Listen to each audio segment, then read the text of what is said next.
Salut les amis, c'est Clément. Aujourd'hui, je suis à Bruxelles. Bruxelles, c'est la capitale de la Belgique, le pays qui est juste au-dessus de la France. Bruxelles, c'est pas très loin de Paris et je suis venu en train. J'adore le train. C'est mon mode de transport préféré parce que c'est très confortable. J'étais dans le train et j'étais confortablement installé. Et aussi, je peux travailler dans le train sur mon ordinateur. Donc, c'est très agréable. J'ai mis 3 heures en train pour venir de Paris. Et je suis ici. Voilà, me voilà à Bruxelles. C'est très facile de venir en Belgique depuis la France. C'est déjà la 3e fois que je viens ici à Bruxelles et j'adore cette ville. J'adore. C'est à la fois calme et en même temps, on ne s'ennuie pas. Ce n'est pas ennuyant. Il y a plein de choses à faire. Je suis avec mon meilleur ami Lucas et ensemble, on va s'amuser. On va boire des bières, manger des frites. Venez avec moi, je vais vous emmener faire un tour dans la ville et vous montrer tout ce qu'on peut faire à Bruxelles. Je suis sur la grande place de Bruxelles. C'est la place la plus grande. Je suis un vrai touriste, voilà. Donc je fais des choses de touriste. Et le premier truc à faire à Bruxelles, c'est de visiter la grande place. Je vous montre.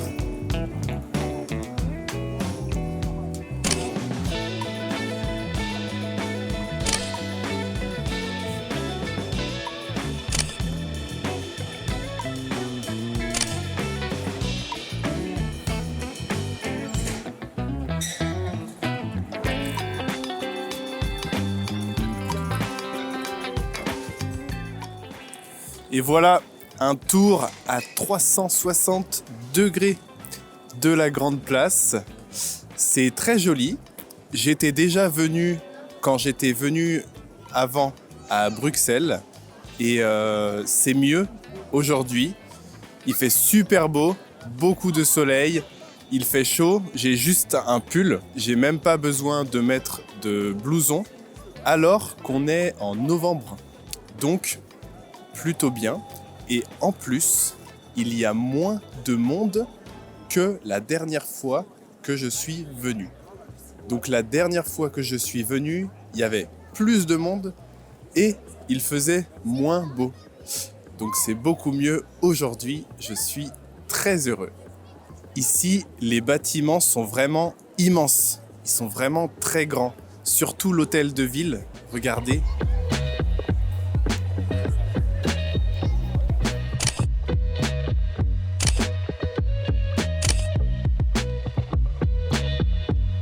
Ensuite, autour, il y a beaucoup de cafés, de restaurants derrière moi. Beaucoup de cafés et de restaurants, de choses pour manger la nourriture belge. Et voilà, c'est très sympa, très agréable. Il n'y a pas beaucoup de bruit par rapport au nombre de gens qu'il y a.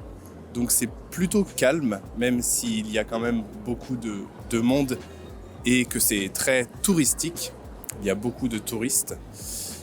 Et ici en Belgique, les gens sont très souriants. Quand je regarde les gens dans la rue, ils sont très souriants. Et ça fait plaisir, c'est agréable. Les gens sont plus souriants qu'à Paris, ça c'est sûr. Donc ça fait du bien de voir des gens souriants. Les serveurs aussi dans les restaurants sont très souriants, très gentils. Donc ça fait du bien. On sent que c'est une ville accueillante, une ville où on se sent bien et voilà, où les gens sont gentils. Et pour moi, c'est très important. On est samedi et il y a même un mariage à l'hôtel de ville. sur la grande place de Bruxelles. C'est plutôt un super endroit pour se marier. J'espère qu'ils vont vivre heureux et qu'ils auront beaucoup d'enfants. Je me sens tout petit au milieu. À Bruxelles, ils sont fans, ils sont passionnés de BD. La BD, c'est la bande dessinée. Ce sont les livres qu'on lit avec des images et des bulles. Les bulles où on écrit le texte à l'intérieur. Ce sont des dessins, bandes dessinées. Et la plupart des bandes dessinées, elles viennent de Belgique. Regardez ici, c'est l'image de la bande dessinée Tintin qui est très très connue en France et en Belgique. Ça vient de Belgique à la base. Il y a aussi le musée de la bande dessinée ici à Bruxelles et c'est vraiment super. On apprend plein de choses sur la création, l'origine de différentes bandes dessinées. Je vous recommande vraiment d'aller visiter le musée de la bande dessinée si vous venez à Bruxelles un jour. Cette statue, ça s'appelle le Mannequin Peace. C'est un petit garçon qui est en train d'uriner. Et c'est tout. C'est tout. Je crois pas qu'il y a une histoire particulière derrière cette statue. À Bruxelles, il y a aussi une petite fille qui urine à côté, pas très loin, et même un chien en statue aussi qui urine. Je sais pas pourquoi ils ont fait des statues qui urinent comme ça, mais ça existe, c'est là. Et c'est très très connu, regardez. Il y a vraiment beaucoup de monde qui regarde cette statue.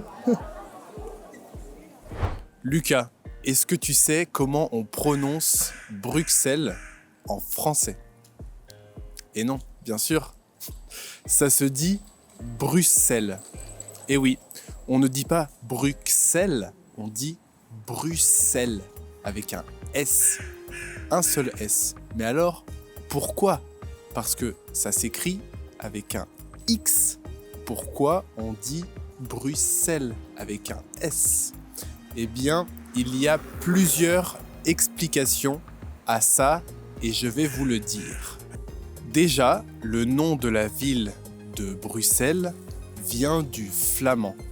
Le flamand, c'est une langue qu'on parle dans le nord de la Belgique. En fait, en Belgique, on parle 3 langues différentes. Le français, l'anglais et le flamand.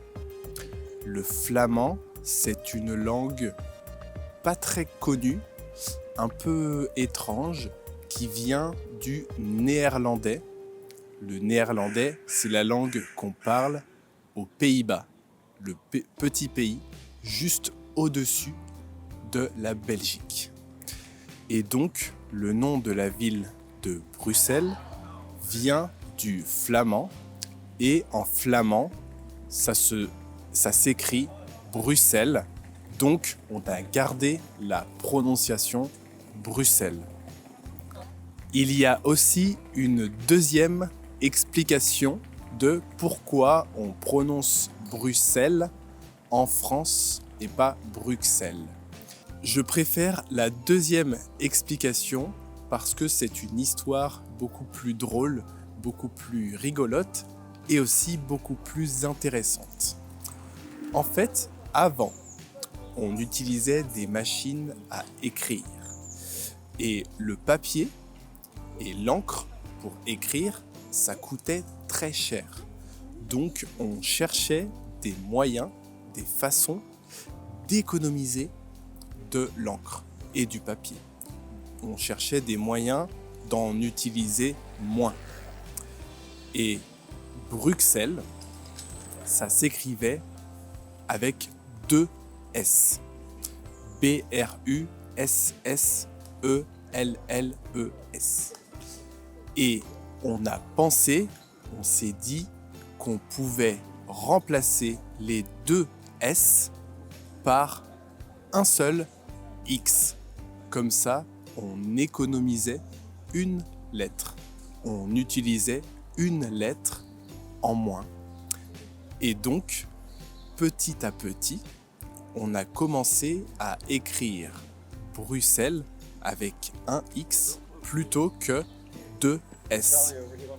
Et donc, petit à petit, les gens ont fini par croire que Bruxelles, ça s'écrivait avec un X et plus avec deux S. Et donc, on a continué d'utiliser Bruxelles, Bruxelles, Bruxelles. Et au final, même si on a fini par écrire Bruxelles avec un X, on a gardé la prononciation d'avant qui était Bruxelles. Voilà, vous savez tout sur cette histoire de comment on doit prononcer Bruxelles. Aujourd'hui, on a de la chance parce qu'on va pouvoir aller visiter le Parlement européen. Le Parlement européen, c'est un bâtiment administratif où on vote les lois pour toute l'Europe, pour toute l'Union européenne. L'Union européenne, c'est un regroupement, un assemblement de pays en Europe. Il y a 27 pays au total et c'est avec l'Union européenne qu'on paye en euros, par exemple. On a une monnaie commune qui est l'euro et on a un ensemble de lois, de règles qui sont communes à toute l'Europe, toute l'Union européenne. Et le Parlement européen, le siège où on prend les décisions, le lieu où on prend les décisions, il est à Bruxelles. Donc, on va aller le voir. Ici, c'est le Parlement européen. C'est ici que se retrouvent les députés de l'Union européenne pour voter des lois, prendre des décisions pour toute l'Union européenne.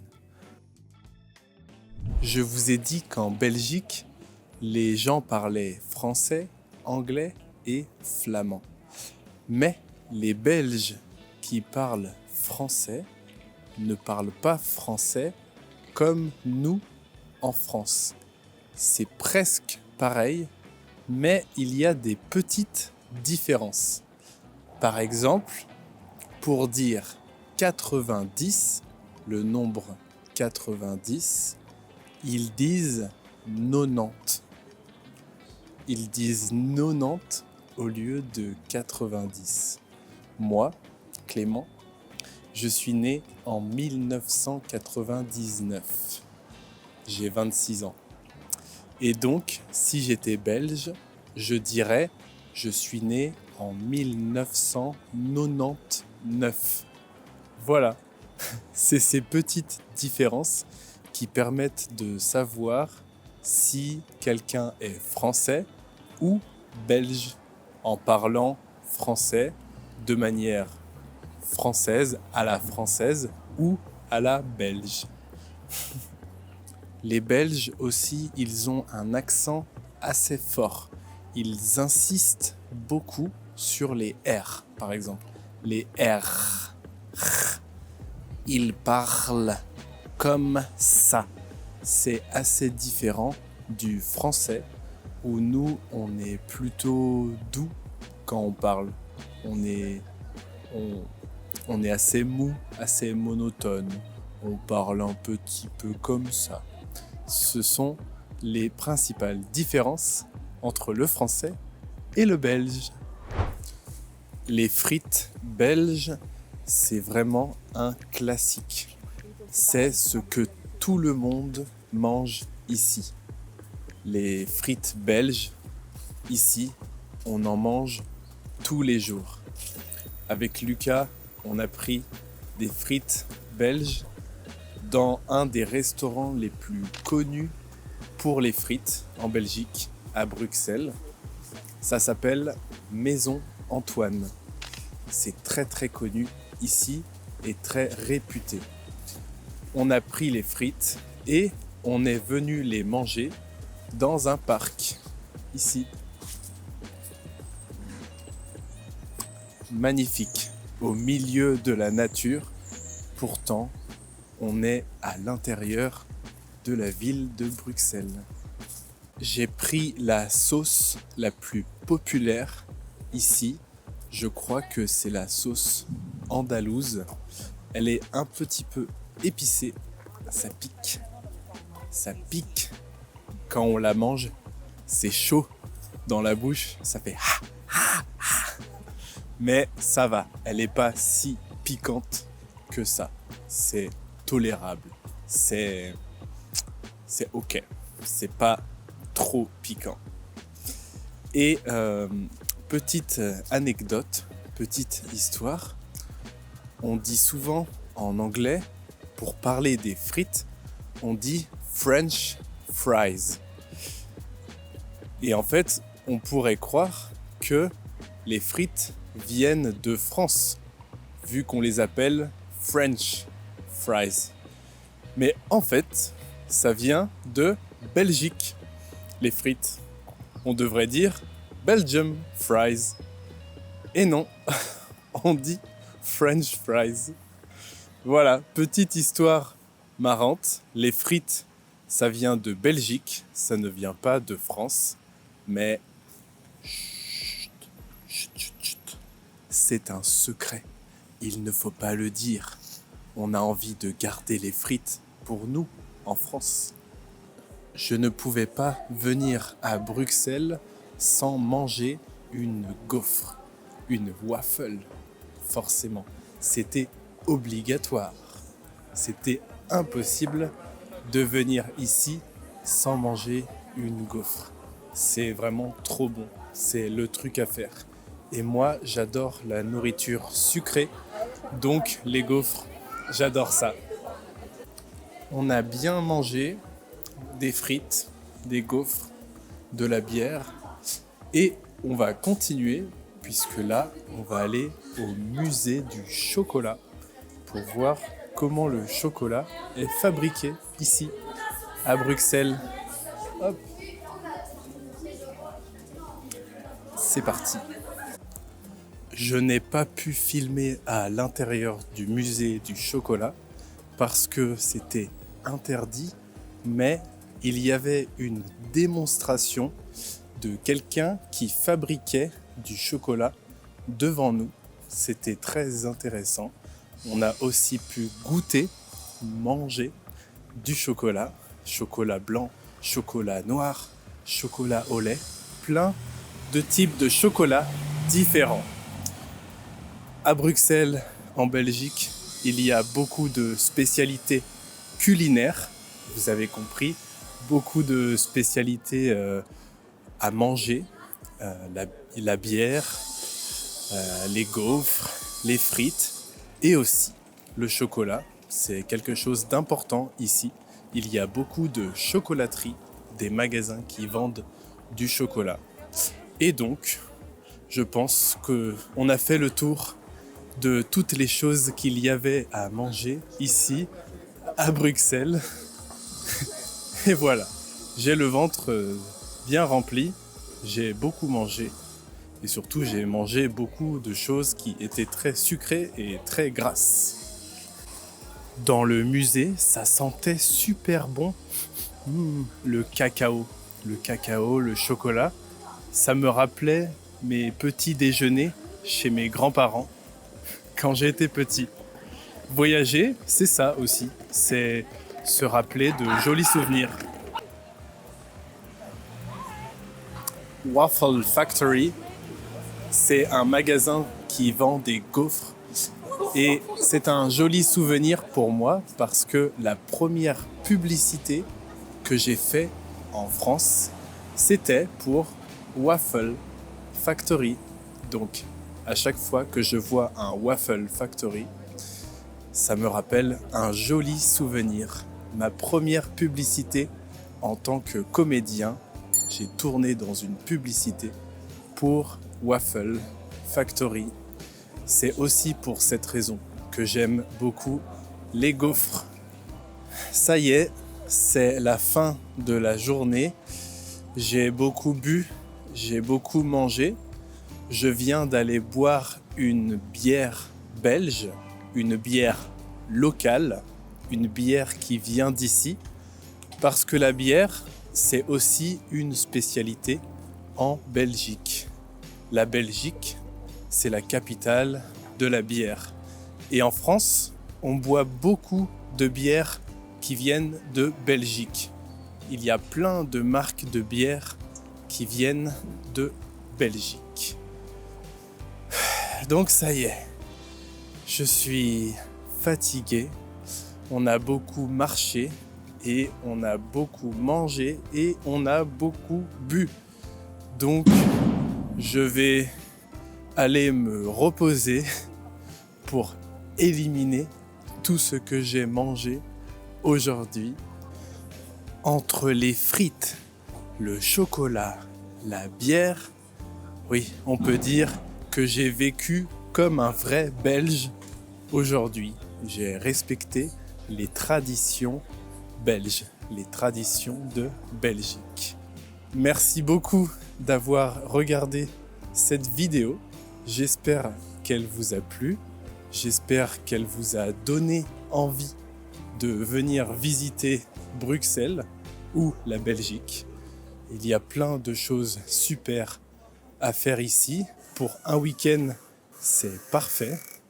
J'ai aussi appris plein de choses sur l'Europe, sur l'Union européenne.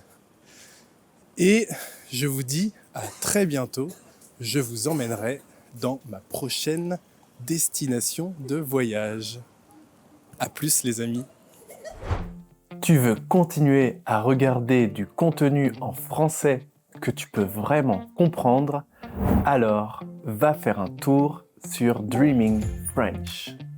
Sur le site, tu trouveras des centaines d'heures de vidéos en français pour tous les niveaux et sur plein de sujets différents, avec en bonus des séries exclusives pour les abonnés premium. Tu ne peux pas manquer la série de Chloé, icône française célèbre, où elle te dévoile l'histoire fascinante de personnalités iconiques de la France. Tu vas adorer la série d'Audrey qui part à l'aventure pour donner vie à des photographies inspirées des plus célèbres photographes au monde. Et ce n'est pas tout. Tu trouveras d'autres séries, d'autres vidéos avec des créateurs venus de différents pays francophones pour découvrir des accents et des cultures variées. Sur Dreaming French, le site compte automatiquement tes heures d'écoute pour que tu puisses suivre tes progrès jour après jour. Le lien est juste en dessous dans la description. Viens découvrir tout le contenu premium qu'on a préparé pour toi.